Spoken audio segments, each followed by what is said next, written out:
I really don't want any purists out there who think that poetry only has to be about literary things and only about good people, or poetry has to rhyme, or poetry has to be about nature.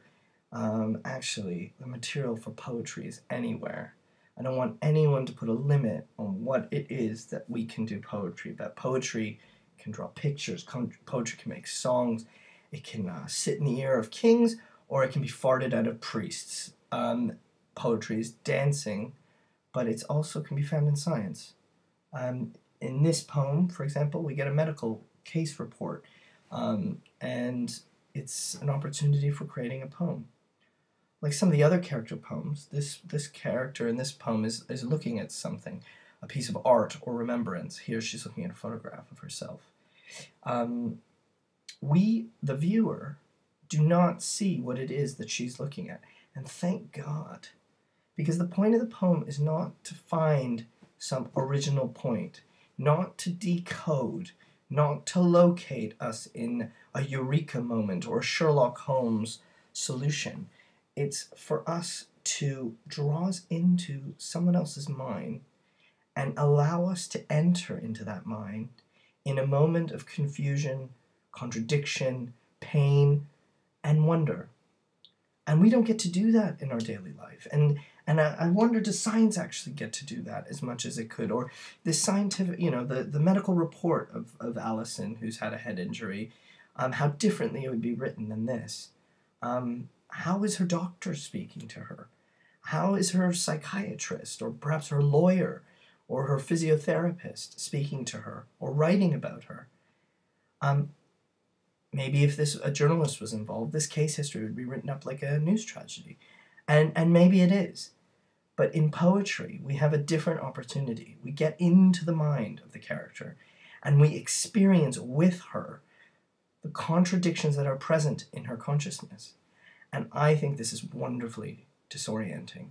And I want you to learn, as you read more poems, if I may use this phrase, to surrender yourself to the poem.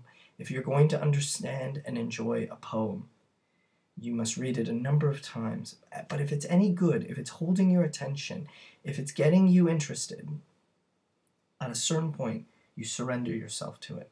And you don't make expectations and demands on what a poem is supposed to be, but you accept what it is in front of you. And from there, you continue.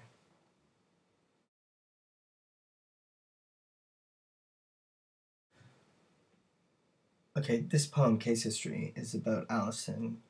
She has had a head injury, and she's looking at a picture of herself. But even though it is a picture of herself, she somehow doesn't know or understand who it is that she's looking at. And in that way, she's able to see herself and describe her as if she's a stranger. She notices her fat. She notices, this is a younger picture of herself as well. She notices her legs. She notices her face and smile. And also already noting how different she is physically from this. But it's not just her physical, this head injury hasn't just affected her physically, it's her memory. And whereas every day she must be reminded of the death of her father, she laments and mourns the missing of this young girl in this photograph who already has accepted the death of her father, where she almost has to experience it every single day. And even though she has no memory of it, it's like a wound that is constantly open for her. The person in the photograph doesn't seem to be a believer in religion, but the person now, Alison, has to have some faith that she didn't have faith, but she can't remember the reasons. And that person she sees is so magnificent and triumphant and proud.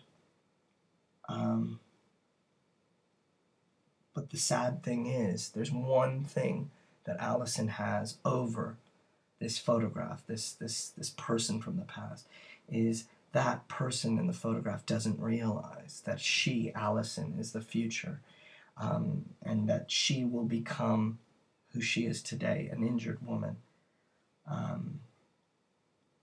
And then finally she speaks of herself in the past tense.